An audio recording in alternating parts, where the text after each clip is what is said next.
Au nom du Père et du Fils et du Saint-Esprit. Amen. Le Seigneur soit avec vous.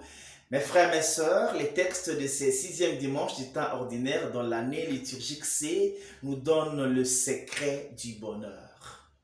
Dans la première lecture tirée de Jérémie 17, 5 à 8, le prophète nous montre deux chemins. Le chemin du malheur, la cause de notre malheur, et le chemin du bonheur. Où est-ce que nous pouvons trouver le bonheur? Celui qui compte sur un mortel, qui a tourné le dos à Dieu, celui-là verra le malheur.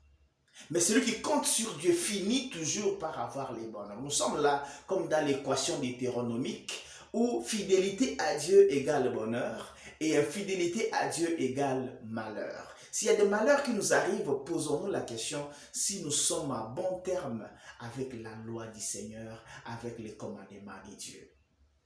Et dans la lecture de l'évangile tirée de Luc 6, versets 17, puis 20 à 26, Jésus prend presque le même chemin que Jérémie.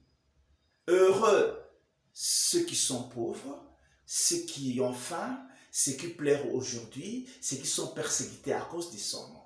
Malheureux les riches, évidemment les mauvais riches, ceux qui rient aujourd'hui, ceux qui sont repus aujourd'hui, ceux qui maltraitent les autres.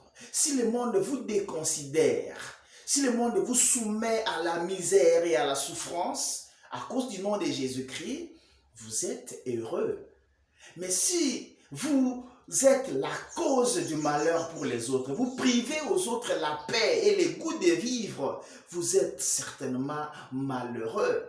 Que le Seigneur nous aide à ne pas être de ceux qui causent de la peine à la vie des autres. Nous ne serons pas heureux. Et qu'il nous aide à compter sur lui.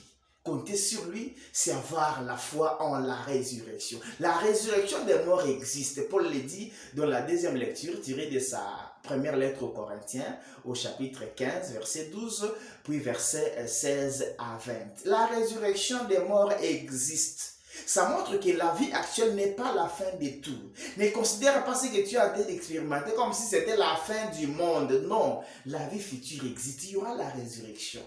Et parce qu'il y aura la résurrection, il faut vivre sur cette terre en ayant l'idée de la résurrection et en préparant la résurrection. Que Dieu Tout-Puissant vous bénisse, le Père, le Fils et le